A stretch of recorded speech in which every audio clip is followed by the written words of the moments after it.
driving the 2024 Range Rover Sport SV Edition 1. We traveled to Portugal to get behind the wheel of some European spec 2024 Range Rover Sport SV Edition 1s. Yes, the limited edition ones you can no longer buy. The SV is based on the third-generation Range Rover Sport, which launched for the 2022 model year. The SUV was given to the SVO, Special Vehicle Operations, team to adorn it with more power and the latest tech. The challenge: the SV needed to keep the core characteristics of the Range Rover Sport. It must offer a pampered experience with on-road manners, and its off-road prowess must remain intact. And it must also be a track monster, says Director of SVO Jamal Hamidi. The SV is a testbed for innovation and new tech. It was in the works for 5 years, a long and intense time, but necessary, because a lot of the technology still had to be invented. Hamidi says chassis is key. The Sport rides on the new MLA Flex platform that is used by the larger Range Rover as well, and will underpin all future models in the Range Rover family that still have an internal combustion engine.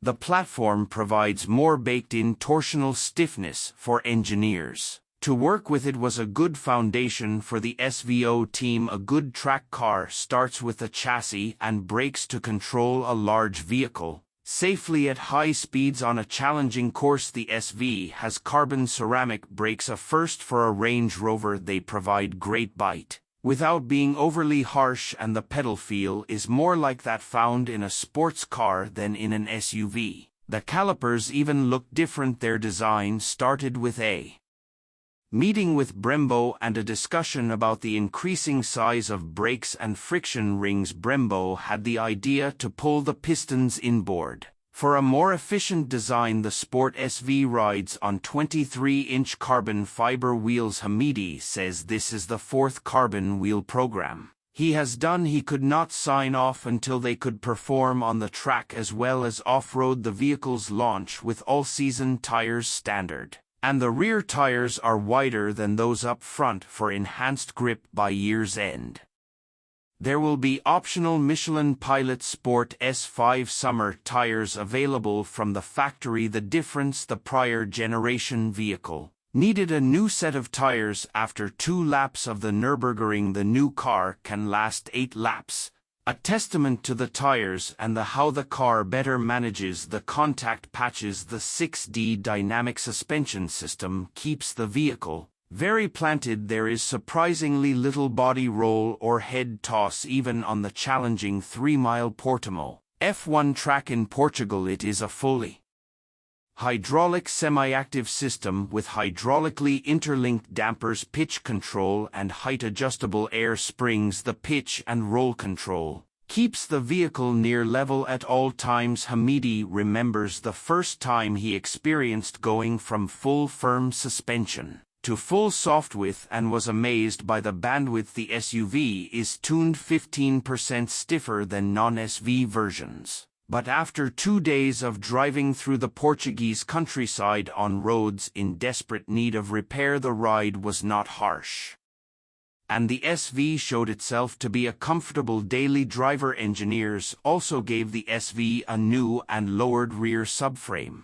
with new suspension links with revised geometry which cut the height of the roll center in half. Steering revised for responsiveness. The SV has a revised steering ratio and revised rear wheel steering calibration to make it easier to maneuver on a tight trail and make the vehicle feel smaller than it is, especially on a dynamic road or when making a tight turn. Mission accomplished. The vehicle feels light and nimble. It is only on narrow European streets and in the tunnel to the paddock at the race circuit that we reminded that this is a very large SUV.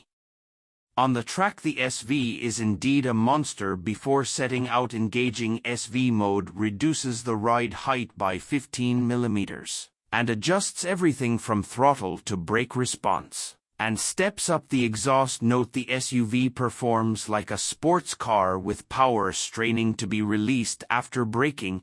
which is smooth and effective. The SV will lurch forward when you step on the gas, Hamidi admits when he left Ford Performance 5 years ago to head SVO. He thought SUVs had no place on the track. He has since eaten his words and today wants everything taken to the track. Off-road prowess.